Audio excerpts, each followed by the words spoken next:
Here in the Good morning here in the UK and good afternoon in Sri Lanka. It's a great pleasure for me to welcome you today to our Trade Opportunities event in Sri Lanka. And this is in partnership with our brand new partner, the European Chamber of Commerce in Sri Lanka. My name is Susana Cordova. I'm the head of international trade here at the Greater Manchester Chamber. And it's a pleasure just to be here. Today we have a very packed agenda, so I just want to quickly run through things. The agenda for today, we'll have a very brief words from myself and Dougie Douglas from the European Chamber of Sri Lanka. Then I will welcome our CEO, Clive Memot, OBE. And then we'll also welcome the President of the European Chamber of Commerce in Sri Lanka, Mr. Arnold Pereira. Then we'll have a bit of the signing ceremony of the new agreement that we have in place. And then we'll have a couple of presentations that will be touching on the business opportunities, both in the UK for Sri Lankan companies and in Sri Lanka for UK companies. We'll have a bit of Q&A at the end. So please, if you have questions, just hold them and put them in the chat box and we'll pick them up at the end of the sessions. After the Q&A session, we'll have a networking opportunity. So we'll have some breakout rooms. So please stay behind as my colleagues will place you in one of the breakout rooms for a bit of networking. So I just wanted to quickly introduce the chamber. We are the largest accredited chamber of commerce in the UK. We have 4,200 members, and that's across all sizes and sectors. We have the top 3 sectors within where we have the most membership are within the manufacturing and engineering, property and construction, and business and financial services. That's not to say that we don't have representation in other sectors. Some of the highest growth sectors are within the creative tech sectors. We also have members from the UK, but also across the world. We hold more than 200 events annually. We are an award-winning chamber. We have a global business network that expands to more than 600 connections, 40 partnerships, and covering more than 90 markets. We support, obviously as a Chamber of Commerce, we offer a wide range of services from policy and representation, skill support, and also international trade services. We work with both UK and overseas companies to help them to grow their international footprint, whether that's from market opportunities, market research, training courses, bespoke customs advice, funding, getting paid services, documentation, legalization. We are the largest provider of documentation services in the north of England. And we are also a customs clearing agent supporting UK companies with their customs requirements. So that was a really quick overview from the chamber. And now we'll like to welcome Dougie Douglas to present briefly and say a few words about the European Chamber of Commerce in Sri Lanka. Thank you. Thank you, Susanna. And yeah, a very warm welcome to everyone. I've really only just got a couple of quick things to say. I don't want to take too much time before we actually get started, but yeah, it's a great pleasure to be here. The European Chamber of Commerce of Sri Lanka was founded 25 years ago, and was originally founded to look after, support and develop trade between Sri Lanka and the European Union. But a few years ago, expanded the remit to cover the whole of Europe. So that's basically all of the entirety of Europe as defined by the UN or the members of the Council of Europe. We're particularly pleased to be expanding our partnership network into the UK, and especially with the UK's largest chamber, of course. The ECCSL is I believe it's the largest independent chamber in Sri Lanka, and the only organization dedicated to promoting and developing trade between Sri Lanka and Europe. So yeah, we're just starting to get back to in-person events, and we also offer the usual chamber services, advocacy. We have a help desk which is specifically there to try to support members and non-members. And yeah, we're very much looking forward to working closely with the GMCC and with your membership. And I'll stop now and let us move on with the presidents and the CEOs. Thank you so much, Dougie. And now if I could welcome our Chief Executive Officer, Clive Memot. So Clive. Hi, good morning, everybody. And well, actually, I'm going to say good afternoon to colleagues in Sri Lanka. Well, I think it's about 2:30 in the afternoon, and I'm sure the weather's a tad better. There's a slightly overcast day here in central Manchester, but I'm expecting it to be absolutely streaming with sunshine later. And also good morning to my colleagues in Greater Manchester, and anyone that's joined the call from the UK from beyond Greater Manchester. A very special welcome and thanks to Arnold Pereira, who is the ECCSL President, to Dougie, you've heard from, and I know he's worked very hard on getting this call together. I believe we've also got the Belgian country director, John Coppell, and other people. If anyone I've missed any of the VIPs, please forgive me. As Dougie just said, you were formed, what, 25 years ago, back in 96, and we were formed a long, long time ago in 1794. And as I constantly say to my people, that doesn't matter because you can be as old as you like, but it only matters, if you're progressive and what the current economic circumstances are like and what you're doing to help companies address those. But I love the ambition. I love the fact you expanded beyond the EU to the whole of Europe. And I think that's a terrific ambition, terrific thing to do. And I really look forward to developing links with the organisation. What I would say as well is that we have very special links to Sri Lanka because after the awful and terrible Boxing Day tsunami back in 2004. I know that the Greater Manchester Chamber, which was before my time, so I'm not laying claim to that, but with other colleagues in Manchester, actually sent some volunteers over to help you deal in a tiny way with those terrible circumstances that you had to deal with.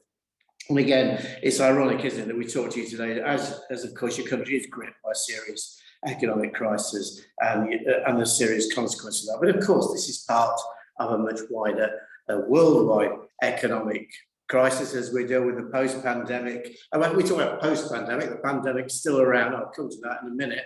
But in terms of the major aftermath of the supply chain crisis, raging inflation, huge labour market volatility, and of course, war on top of that. And I was interested this morning to hear that Beijing and China have now announced a potential 5-year extended, virtual lockdown.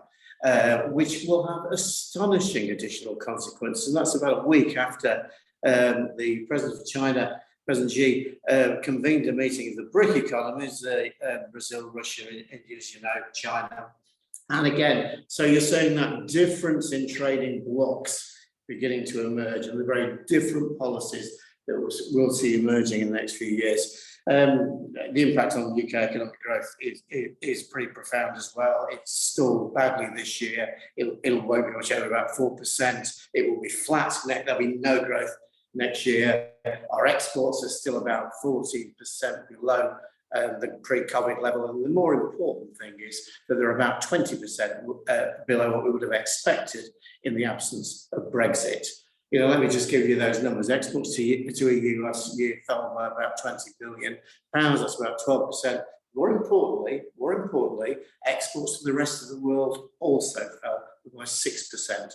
And I have no reluctance whatsoever to say that it was a tremendous act of self-harm at the worst possible time at Brexit in this country. But of course, that presents the opportunity, doesn't it? That presents the opportunity that we do have to, again, look further beyond the EU and look to other countries and develop those trading links, particularly with countries where we've got established links over many years. At the moment, our trade levels with Sri Lanka, they're not enormous. I think it's around 140, 150 actively exported to Sri Lanka, about over 100-ish importing. So, but let's build on those foundations and, let's prove that we can make that relationship work. Now, I'll be absolutely honest with you, and I'm not normally a great fan of memorandums of understanding and cooperation agreements because I prefer to actually agree explicitly, specifically as we're doing, get on with them. But that's not saying that I absolutely welcome today's initiative. And what I would say is, governments tend to overcomplicate international trade strategy. And what this relationship does is simply, effective, historical, effective, worldwide international strategies about identifying opportunities and then providing the support that the businesses requires to maximise those opportunities. And that's opportunities here in the UK, and that's opportunities over there in Sri Lanka. Clearly, we know that you've got particular interest in transport, logistics, food, agriculture, travel, tourism, power and energy, and we are sure that the focus will be on those sectors. But again, let's also make sure we look outside those sectors, identify businesses where they have a product or service that's required in either market, and then do absolutely everything in our power to make sure that that can be effectively delivered. And that's how international trade will again begin to flourish in these very, very difficult times. What I would finish on is that, you know, we will do everything in our powers to support everyone in Sri Lanka and everyone here to get the support that we expect over there in Sri Lanka, and let's make these things work. I hope you have a terrific event today, and again, I look forward to talking to many of you again in the future. So thank you. Thank you so much, Clive, for those words. And now if I could welcome Mr. Arnold Pereira from the European Chamber of Commerce in Sri Lanka. Thank you. Thank you for the introduction. A warm welcome to the ECCSL members here in Sri Lanka and the GMCC colleagues and members in Manchester. Thank you for joining us on this happy and exciting day as we formalize the partnership between GMCC and ECCSL. I would like to introduce our team here. With me on the call today, Ms. Nipuni Payagala, Operations Manager who runs the Chamber day-to-day, and Mr. Dougie Douglas, our Project Manager. We also wish to apologize for the delay in having this event, which was originally scheduled for 12th of May, but we had to postpone at short notice. Our apologies for the delay, and the situation has been calm since then, so we are happy to be able to proceed. Touching on brief history of ECCSL, ECCSL was founded in 1997 the primary objective being to stimulate, strengthen, and promote economic and business relations between Sri Lanka and the member countries of the European Union. Of course, since Brexit, it now covers geographical Europe. A chamber is all about connections. So, and a good partnership work is essential for that. We are very much enthusiastic to be partnering with the GMCC, and we are fully confident that our combined strengths and capabilities will succeed in creating a new business relationship and successful partnerships between the northwest of England and our Indian Ocean island. While there are some challenges at the moment, our partnership will outlast these challenges, and we look forward to a long and fruitful cooperation. Shall we now go ahead and sign the long-awaited signing? Yes, please. Clive, okay.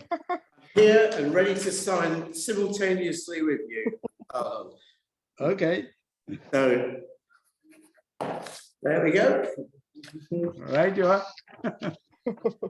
Anyway, let's make this absolutely work, and so the rest of the meeting goes very well. Thank you so much, both of you, for joining us for this first part of the event. Thank you. So,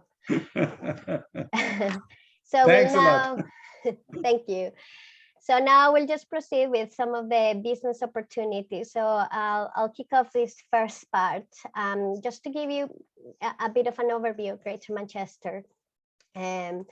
So we are the fastest growing economy outside London and have been for the past 10 years.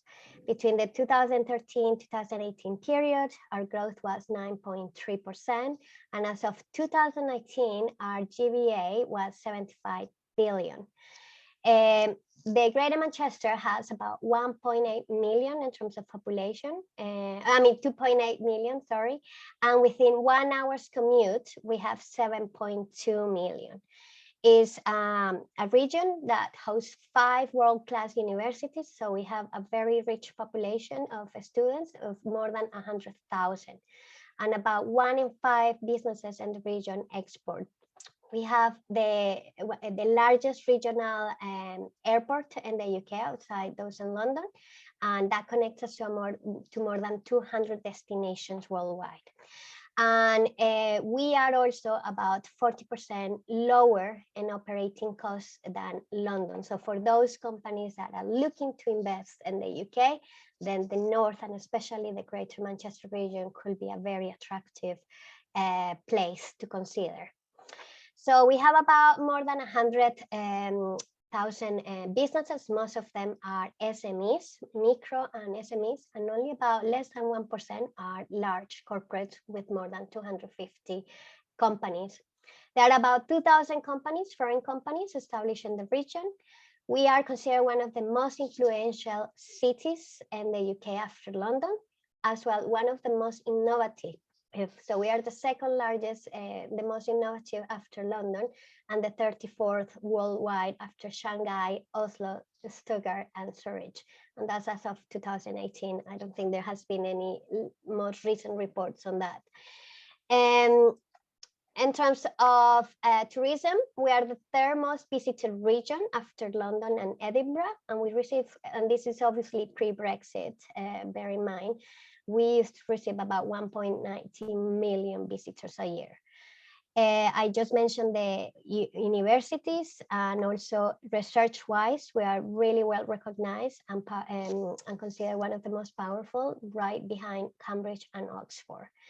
Some of the key sectors within the region are advanced engineering, manufacturing, logistics services, creative and media, digital and technology, financial professional services, life sciences, low carbon, export tourism, and online retail.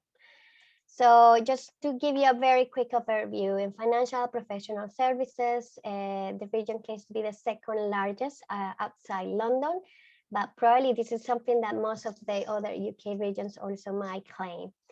But we do have a cluster of those top global firms located in a region. The sector employs more than 283,000 employees, and it's a sector that continuously grows. Within the financial and professional services, we are also hosting one of the fastest growing sectors, which is fintech outside London. Creative and digital and creative, well, Manchester is the birthplace of the first computer. So it's not surprising that a lot of the innovation in terms of this sector happens in this region. We have also a lot of expertise in the gaming industries, the Internet of Things, AI, and so forth. Energy and environment, obviously the whole UK and the Greater Manchester have been focusing on renewable energies and moving from nuclear to more renewable sources. And there is a huge amount of investment in this arena. Life science and healthcare, as I mentioned, we have some of the 5 world-class universities, and just here in the Manchester, we have some of the top expertise on cancer research. And there is also the region, therefore, is a great bet test for many of companies in this sector. We have also a lot of expertise in medical devices, social care, and so forth. Logistics, we are very well located. You can reach most of the UK within 4 hours drive. And as I mentioned, we have the World Freight Terminal at the Manchester Airport. And it's not surprising why some of the top brands have chosen the region as one of their main logistic hubs. In terms of advanced engineering and manufacturing, again, Greater Manchester was kind of home to the industrial revolution, and there is a lot of expertise, even though some of them actual manufacturing and engineering has moved to other countries. The design, the innovation continues to happen here. There is a lot of expertise in terms of aerospace, defense, electronic systems, software, engineering, transport, and advanced materials. And a few years ago, Greater Manchester was home to the discovery of graphene, which is the world's thinnest, strongest, and most conductive material, which is being used across many industries and sectors, including clothing and footwear, if you believe it. So that was a bit of an overview about Greater Manchester. And now a bit of an overview about current trade flows with Sri Lanka. As of 2020, we had a negative trade balance, meaning that we were exporting a lot less than we were importing from Sri Lanka. Our total trade, though, was 1.1 billion GBP pounds, as you can see in the slide. Just looking at trading goods now specifically, we can see that in terms of exports, we were seeing some growth up to 2018, and then it has been more or less in decline. We were obviously importing a lot more, with the peak being on 2016, and it has been also in decline. I mean, not surprisingly in 2020, but we are hopeful that from 2021, 2022, we are going to see stronger levels of recovery. Across the UK, different regions have experienced growth and decline. I think in terms of one of the top regions that used to be key exporting regions to Sri Lanka was the Northeast region. But we can see that from 2016 to 2021, it dramatically shrank their exports. We have otherwise the likes of London that have increased their exporting capability to Sri Lanka. And then we have also the likes of Scotland that has really shrunk, and other regions which, even though they don't contribute massively to the overall exports, have experienced some growth, which is the Northern Ireland and Wales. In terms of exporting performance, obviously this is analysis from different periods of time. We can see that in terms of exports, in most of the regions were experiencing growth up to 2018, but obviously some were experiencing some decline. We are yet to see some strong recovery, but some regions have already experienced some growth in this period. In terms of what are the top exporting regions, we have, as of 2016, as I mentioned before, the Northeast, London, and the Southeast. As of 2021, this shifted slightly, with London, Southeast taking the top two. And the Northwest, which is where Greater Manchester is based, has come up as the third largest exporting region to Sri Lanka. In terms of the exporting sectors, obviously we can see that machinery and transport is one of our top exporting sectors, alongside manufactured goods. And this has slightly changed from 2016 to 2021, with the likes of chemicals in some of the regions taking a bigger proportion. In terms of imports, again, it's worth mentioning what are the top importing regions from products exported by Sri Lanka. So London takes the lead, followed by the Northwest, again, Greater Manchester, where we are based, and the Southeast. This has no change as of 2021, where London continues to be the top importing region, followed by ourselves, the Northwest, and the Southeast. In terms of import and export performance in the last 6 years, again, we can see that it was already experiencing some decline, but we have yet to materialize some of those opportunities. In terms of the importing top sectors, we can see that miscellaneous manufacturers take the lead in terms of what we are importing from Sri Lanka, and that has not really changed as between 2016 and 2021. If we are comparing ourselves with other countries across the world in terms of partnership with Sri Lanka, of supplying to Sri Lanka, we are really at the bottom, with the likes of Germany and Italy kind of ahead of ourselves. So I think this just outlines some of the opportunities that the UK is still should be realizing in terms of the opportunities. When we see the other way around, and this is just looking from Asia, supplying to the UK, again, Sri Lanka is also kind of at the bottom of the leaderboard. But again, this outlines some opportunities. If we see other countries such as Cambodia, Uzbekistan, smaller also economies that are doing better than Sri Lanka in terms of their exports to the UK. Now, just having a greater look to the Northwest and Greater Manchester. So Greater Manchester is actually the largest exporting and importing sub-region from products from Sri Lanka. We export and import as well. Between 2016 and 2019, Greater Manchester, Merseyside, which is where Liverpool City is based, we're seeing some growth in their exports. And in terms of imports, only Merseyside was seeing some growth prior to Brexit and the impact of COVID. As of 2020, we had 339 businesses in the Northwest proactively exporting to Sri Lanka, of which 148 were based here in Greater Manchester.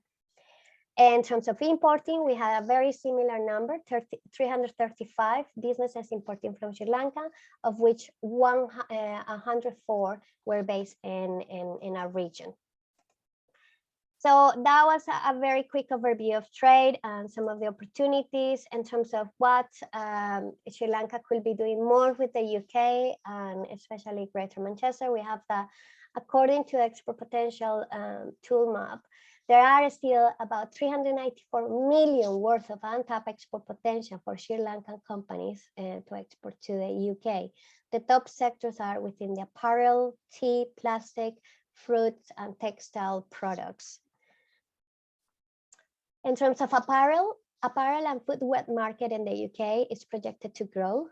There was a bit of knockdown during 2020 for obvious reasons, but according to a Statista, the market is not just due to recover, but continue to grow. And by 2026, is expected to reach about 67 billion pounds of in terms of sales.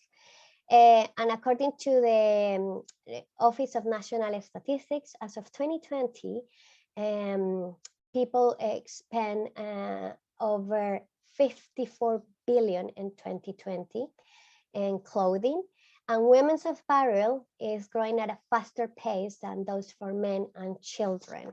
So we do like to spend our money on clothes, and it's a fast growing sector. These are other important kind of stats for you. Because of the UK was already seeing some growth in terms of online retail, especially for clothing and fashion. But obviously the pandemic allowed for that to be faster in some instances. We can see that e-commerce taking off with sales expected to reach about 44 billion US dollars. Most of the clothes that is being that people buy in the UK comes from Asia and Oceania. So again, this is a great opportunity for Sri Lankan companies to make to gain some market share in the market. The top UK apparel retailer is Marks and Spencer, but we have the likes of Next, Primark, ASOS. Some of these are have physical stores such as Primark, but others are online fashion retailers. Here in the Greater Manchester, we are home to some of the fastest online fashion retailers, like such as the likes of Boohoo, Missguided. The other sectors that offers great potential for growth is tea. The UK is a nation that is known to like their tea, and despite the fact that it has been in decline, as we can see in the graph, there is the value of the UK tea imports is still very significant for those that are willing looking to sell to Europe. So we can say that 1.51 billion GDP are expected in terms of revenue from tea. There are about 100 businesses in the UK that process tea, and the most recognized brand is Tittley, which if I'm not mistaken, I think is based in the Cumbria region, but I might. Most of the tea actually is being bought from sub-Saharan Africa, so that's worth understanding in terms of competition. And at the moment, it says that most of the consumption of tea is from the population that is 30 years or over. So there is an opportunity to see how more younger generations and see tea as a drink of preference. And in terms of fruits and just general tea, another important thing or trend to consider is fair trade. And we can see in the graph that it has been growing year on year, and even in 2020. So it could be a good way as a route to market into the UK. So top tips for those exporting to the UK. First, when exporting, just make sure to understand what are the exporting and importing requirements. I added a link into that slide. So for when you're exporting to the UK, you can check what is it that your product needs to meet in terms of regulation, labeling, and so forth. Also make sure, at the moment we don't have a free trade agreement with Sri Lanka, but we are trading under the GSP for preferential terms, and many of the products that offer the greatest export potential can enter the market tariff-free. Make sure that you understand what are the top regulations that your products must comply with, from safety, health control, labeling, and others.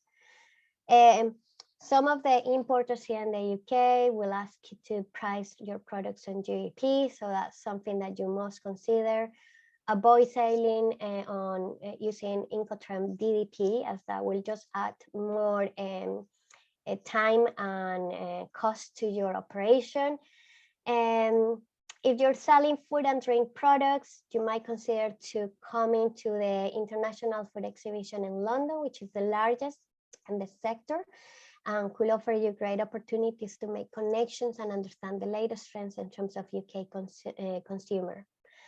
Do your market research and due diligence. Don't think that because you're dealing with British companies that all is good and sound. As we do with our British companies, just make sure that you do your due diligence, that you understand the position of the companies that you're trading with. And make sure you adapt the product to the UK consumer. We have the fact that a lot of the clothing that comes from Asia, the sizes cannot no match those of the bodies and from the UK. So make sure that you understand what are the sizes that need to be considered, colors, and so forth. Make sure that you're using the right translation from whatever you're selling, to make sure that it makes sense to the consumer. And as I said before, consider fair trade as a route to market. Your products will have a premium price if you are selling under a fair trade kind of branding. And that was just an overview about the opportunities from Sri Lankan companies into the UK. In terms of expanding the supply chains, this is an opportunity of what the UK sells to Sri Lanka, and where we have obviously room to grow, which is within the machinery, automotive, chemicals, plastics, and beverage. But there is also opportunities in the education and training sector, from higher education, attracting universities to set up campuses, attracting foreign students, vocational and further education opportunities, as well as like educational equipment and tools, just to mention but a few. Opportunities in the infrastructure sector, and this is very true also for companies and members of our chamber that are strong in the construction sector and have a lot of expertise on smart cities, renewable energy, and water distribution and water management. Energy, again, another area where there is a lot of expertise here in Greater Manchester and across the UK, and where such expertise could yield some exporting opportunities. And that's it for me. The slides will be shared after the event alongside the recording, so you can watch at your pleasure and also check the slides. And our contact details will be included if you want to get in touch. Thank you so much. And now if I could welcome Dougie for your presentation, I'll stop sharing mine so you can share yours. Thank you so much. Thanks, Susanna. I think I'm happy to say that a lot of our data matches, but I think you've done a tremendous job of promoting the Sri Lanka's potential. So thank you for that. Right, let me start mine. Here we go. So I trust that that's visible. Yes, yes, yes, it is. Right, fantastic. Okay, so yeah, welcome everybody. And following on from what Susanna's been saying, happy to tell you a little bit about Sri Lanka. I'm sure that quite a few people have probably been here on holiday over the years, but just in case, location-wise, we're located on an island just southeast of India. I haven't put up a world map because I'm sure that everyone knows where India is. But yeah, the island is about 25,000 square miles in area, population of 22 million. And as you probably know, a long history with Britain. Sri Lanka's got a history, has been part of the colony of the Netherlands and of Portugal, but longest with the UK for about 150 years, which of course has a benefit that English is widely spoken. Year-round, the temperature is fairly consistent, though it is 10 degrees cooler in the highlands. So you have this wonderful situation where you can go surfing in the morning on a hot, sweltering beach and then head up into the highlands and have to put on a jumper in the evening, as it's pretty cool. This ecosystem and climate is quite suited to cultivation of large variety of crops. So tea, as has been mentioned, rubber, spices, chili, coconuts. Interestingly, tea was actually not native to Sri Lanka. Coffee is native to Sri Lanka, but about 150 years ago, there was a coffee blight, and there was a Scottish chap, James Patterson, I think his name was, who tried planting tea, and it took off. So since then, Sri Lanka has become much better known for tea. And as an access for trade, Sri Lanka is a member of the Commonwealth and also of SAARC, the South Asian Cooperation. I'm sure that everybody has seen Sri Lanka in the news recently, mainly for less than positive things. So just to have a quick chat about the situation. I mean, certainly we are at the moment in an economic crisis, which has it's been said it's the worst in 74 years of independence, driven largely by a depletion of foreign currency reserves, which has led to difficulties with imports, particularly fuel and gas, and of course that has a knock-on effect on the supply chain. So yes, over the past couple of months we have been, there's queues for petrol, there's been power cuts and so on. There have been peaceful protests going on for a number of months, and they are almost, well, 99.9% peaceful and generally cause very little disruption. There has been one bad day where there was outbreaks of violence, but that was on the 9th of May. But since then, the protests have been, and everything has been very, very peaceful.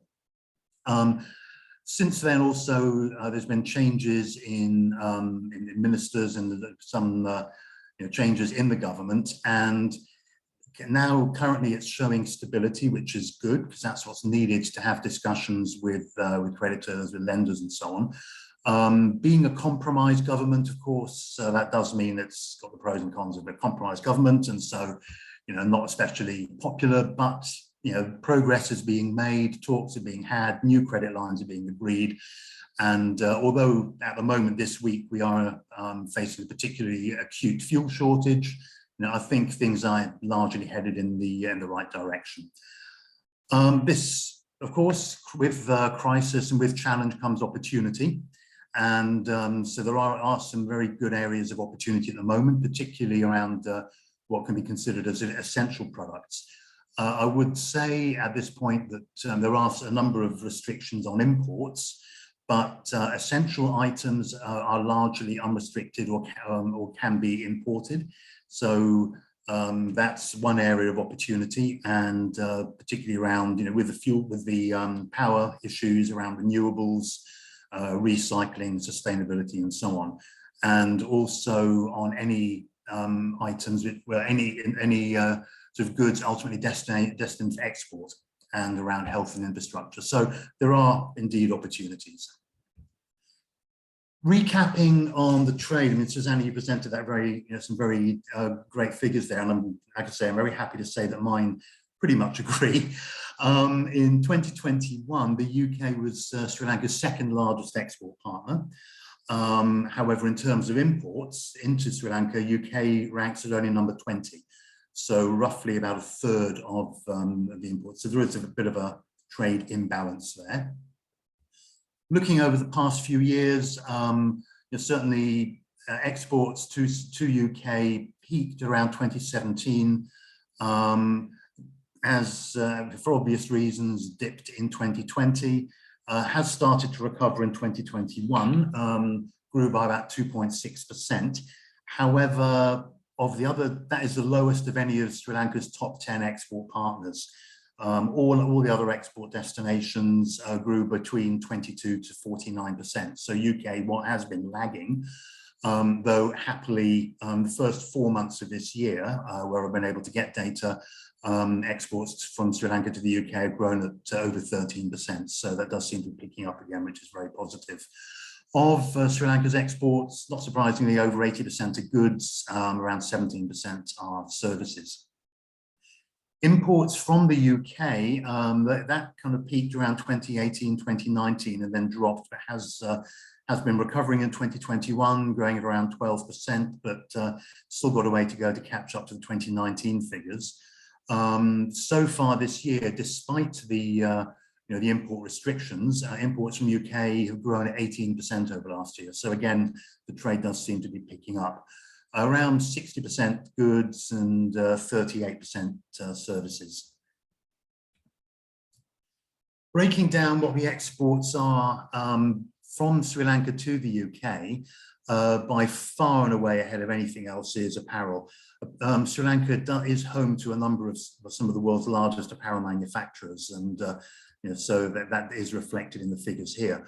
But other strong areas, rubber, coconut products.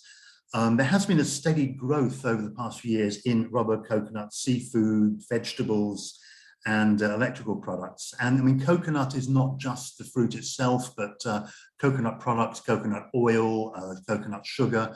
And over the past few years, there has been a growing export of grow bags, bags made of coconut husks, which are used to cultivate new crops. And that's one area which is, I think there is a real significant opportunity there.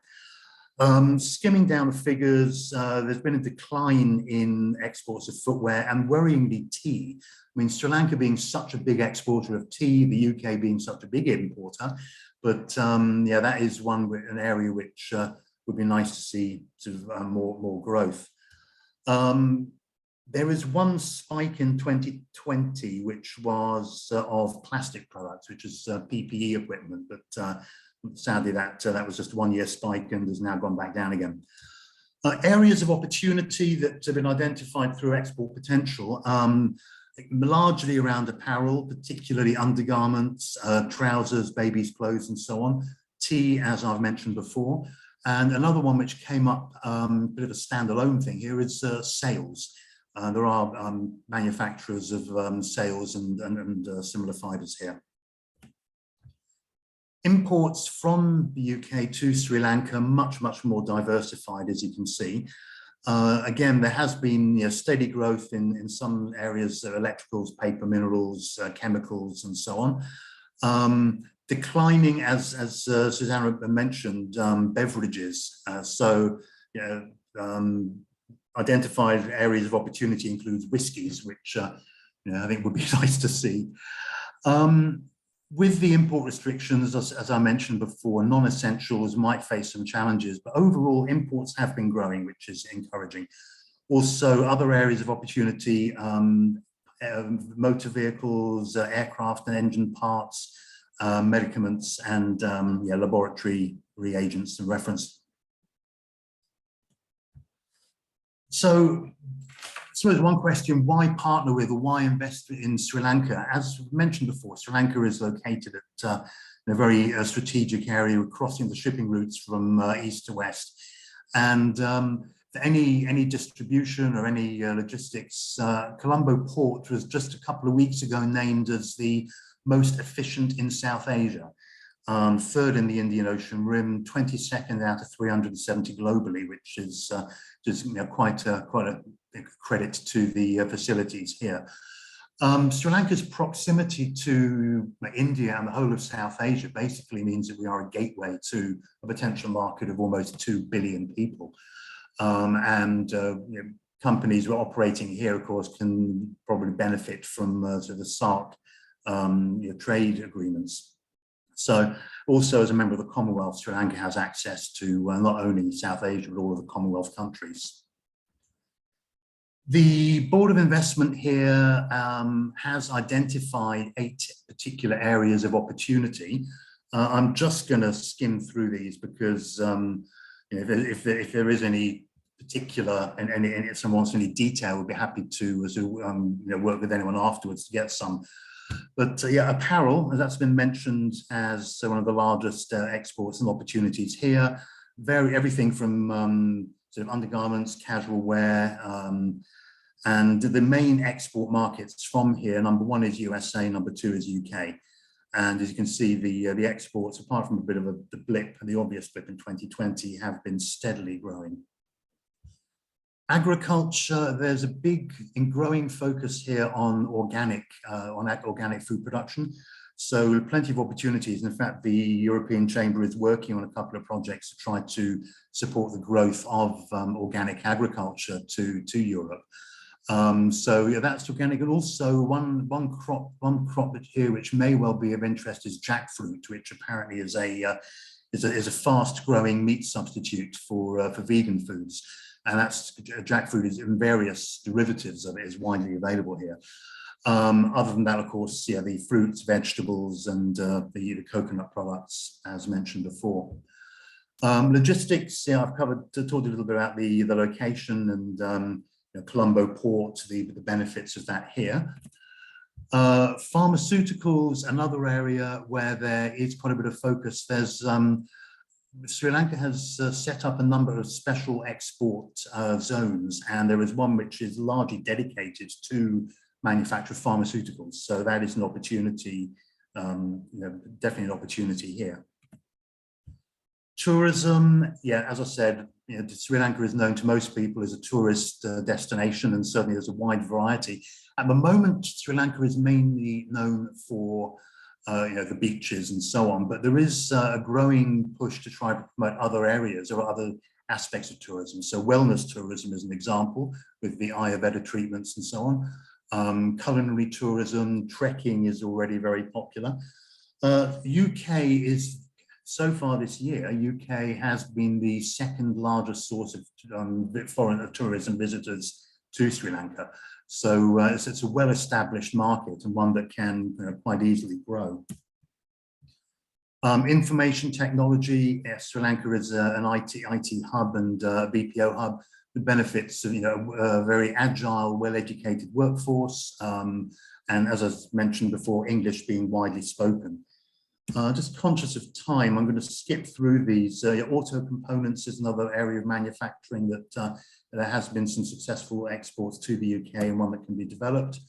electricals, electronics, power generation, with particularly now with the challenges in importing fuel for power generation. There is a steady and quite a rapid growth in interest in solar, wind, and other renewables, and and that's again a big opportunity here.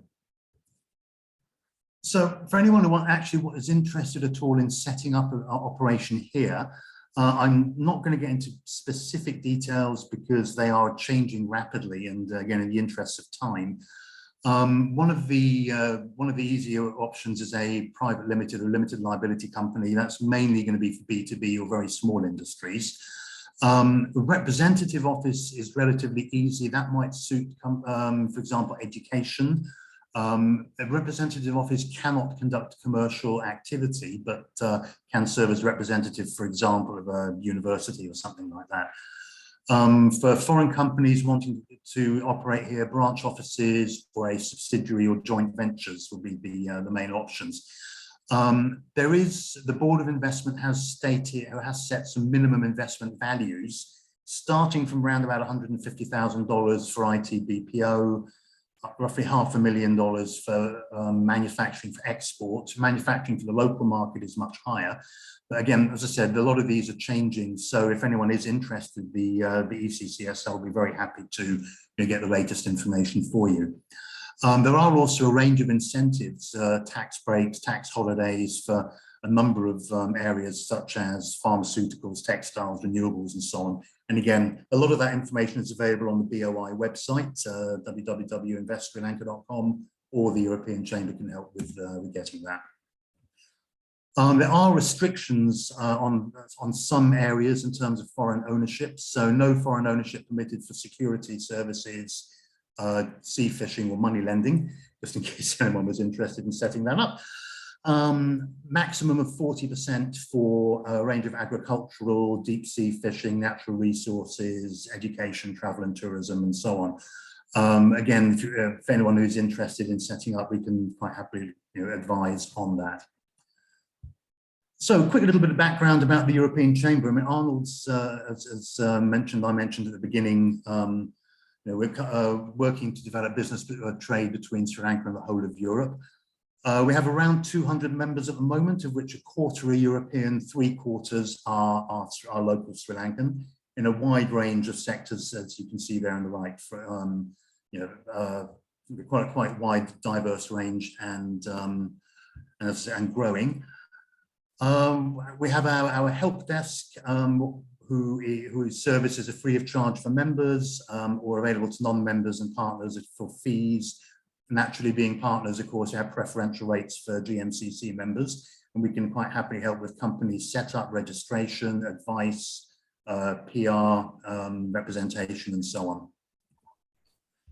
And we have a number of partners at the moment. We're working with the Sri Lanka Food Processors Association, a number of other European organisations in Sri Lanka, the Council for Business with Britain here in the UK, sorry, I beg your pardon, in Sri Lanka, and now, of course, with the Greater Manchester Chamber of Commerce. So, absolutely thrilled and delighted to be extending our partnership network to the northwest of England and to welcome you as our partners.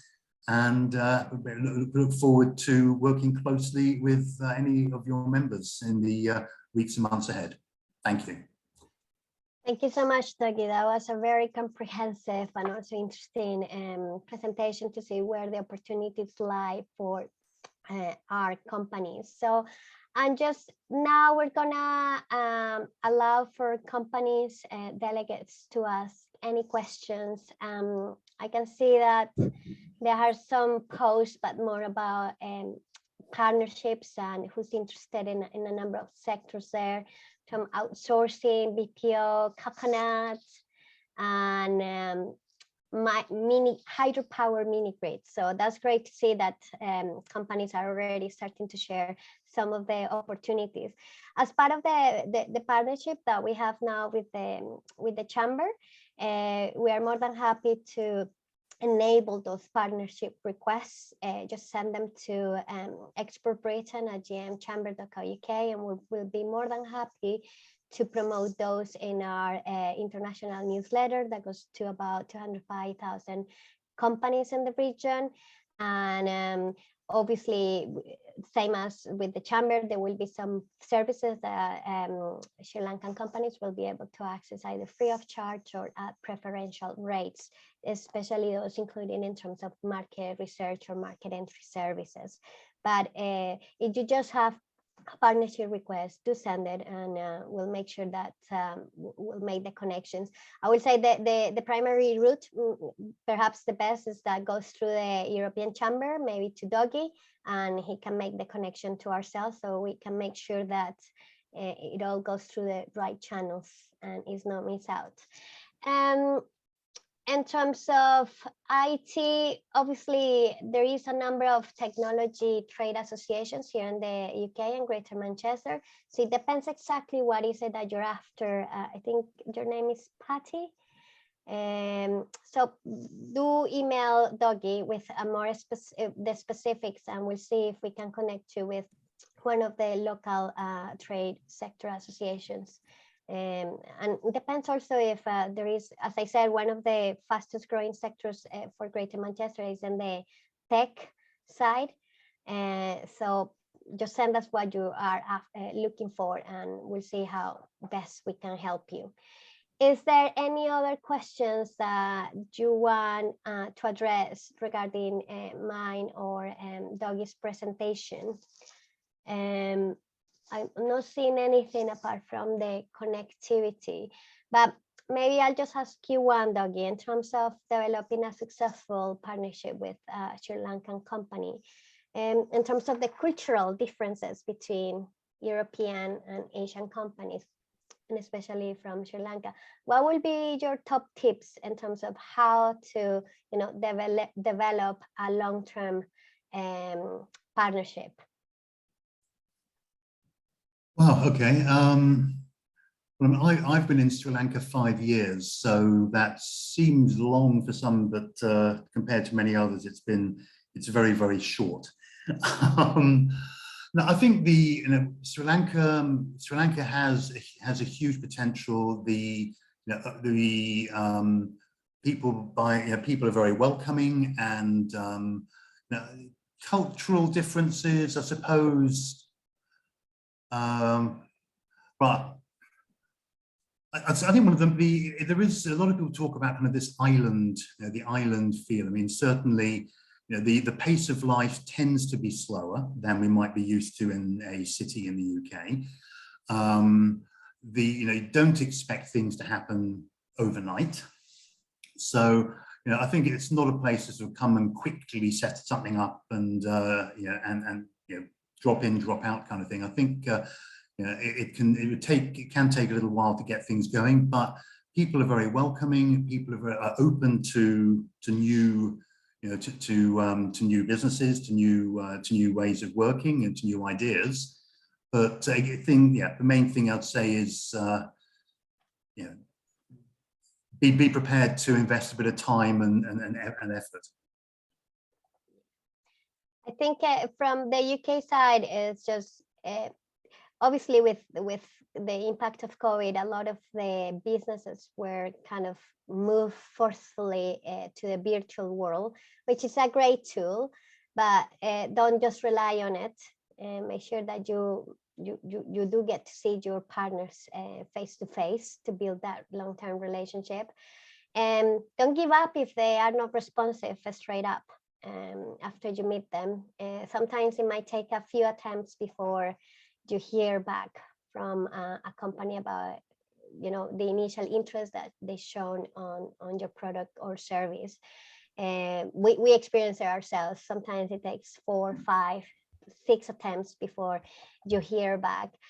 Sales cycles, generally speaking, are taking longer due to the pandemic and Brexit. So decisions are taking longer when it comes to purchasing or selling.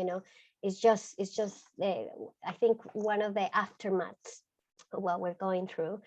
Brexit has had an impact, so you might see that some of the priorities for some of the companies at the moment are just to kind of still, after even 2-year period, are still just to get the grips with that.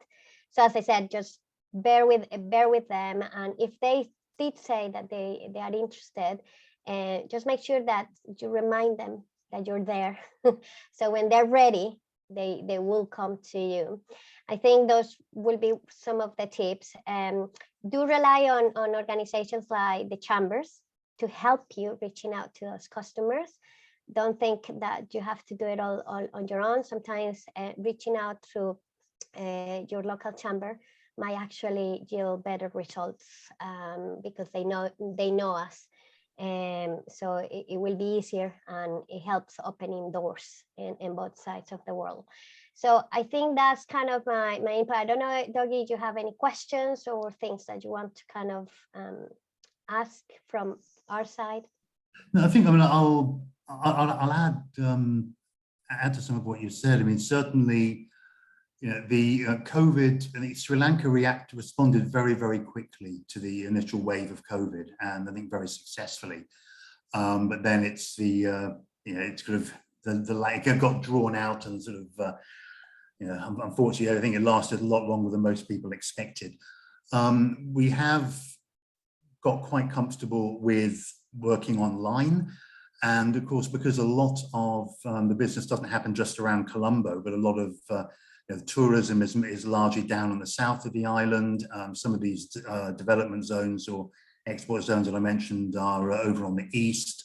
A lot of the agriculture and the tea plantations are in the south. So for meetings, people are generally very comfortable with meeting online now. Quite a few people are tired of it, but certainly a lot of people are relish getting back face to face again, and eager to do so even more.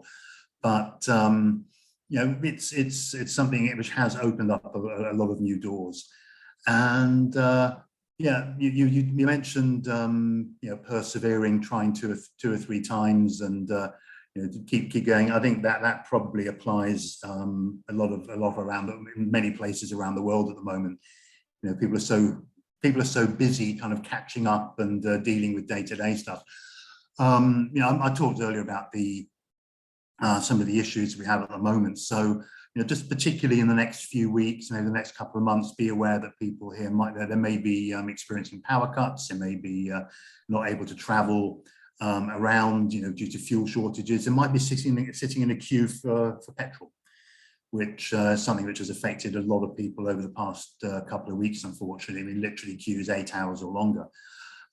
So do be patient. But Sri Lanka, the businesses here are very, very keen to develop new partnerships, to develop new relationships, and despite the challenges, we very much want to establish some new links. So look forward to these opportunities. Thank you. Thank you very much. Well, I don't see any questions in the chat box. I only see people really wanting to connect. So for those who have shared their contact details on the chat box, what we will do, as I'm guessing you're okay with this, I'm assuming, and if not, please do come back to us, that we will be okay to circulate your email addresses and contact details in the follow-up email that we'll send to all delegates. Yeah, I can see more emails coming through. We are now going to, let me just share back my screen, and we're gonna go into the breakout rooms, so you can get a bit of that networking and enthusiasm to continue and get connected to one another. So your ladies, if you want to kind of come in and explain, so please stay. We're just gonna break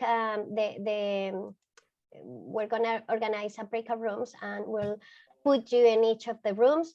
Then we'll move you once, so you'll get to see most of the delegates.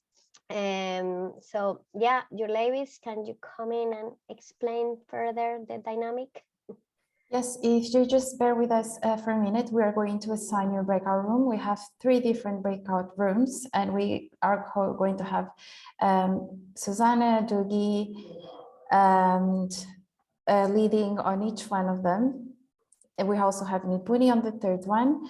So once the breakout rooms are open, you're going to be moved onto them, and you will have a minute or so to talk about your company, just introduce yourself and hopefully make some good connections. So if you just bear with us for a minute now, we're just going to start moving you onto the breakout rooms.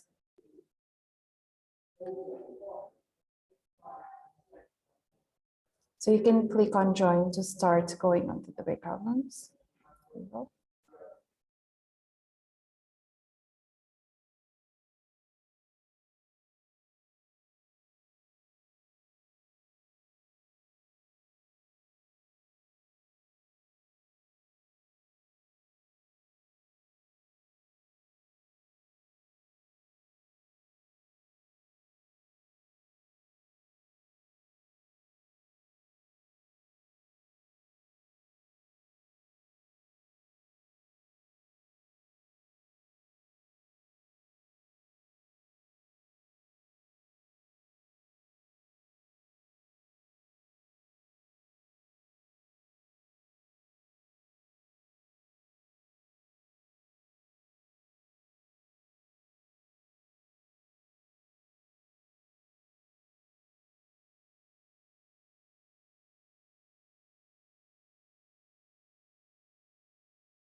It's about to finish.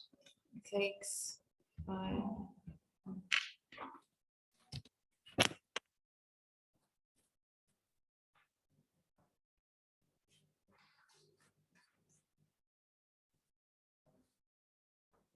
Oh, actually, they have since I closed, they have 60 seconds more.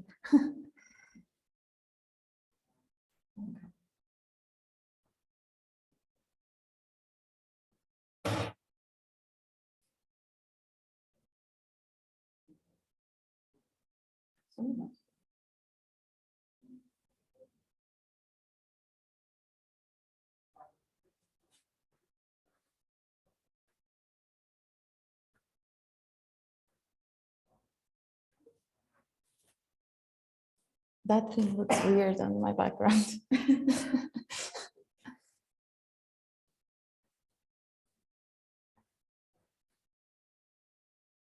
Okay, 9 seconds. There we go.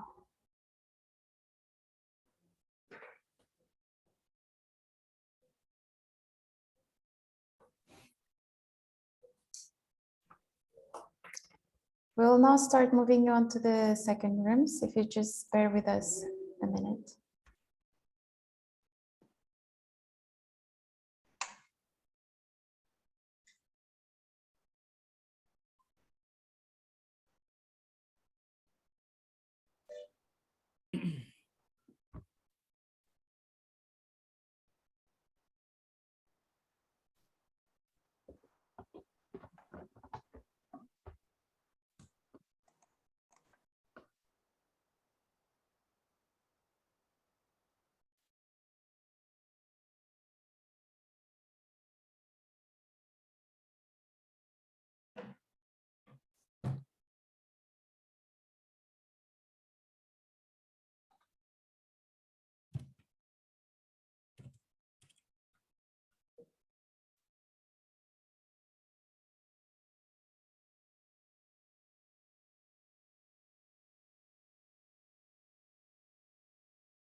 Right, I think that's it. I hope everybody enjoyed the networking. It was our second time ever doing this, so but thank you so much for those who stayed, shared their contact details. There was a few things already happening even before we broke out into the rooms. So anything else and support that you might need, I will suggest please go through, if you're from Sri Lanka, go through the European Chamber and they will connect with us. And vice versa, if you're a British company wanting to connect with a Sri Lankan company, come to us and we'll make sure that we'll connect you as well. So thank you so much and have a lovely end of the day and rest of the day here in the UK. Thank you. Thank you very Thank you much. so much, Susanna. Thank you very much Thanks very to much, you. everyone. Bye-bye. Very good. Thank you.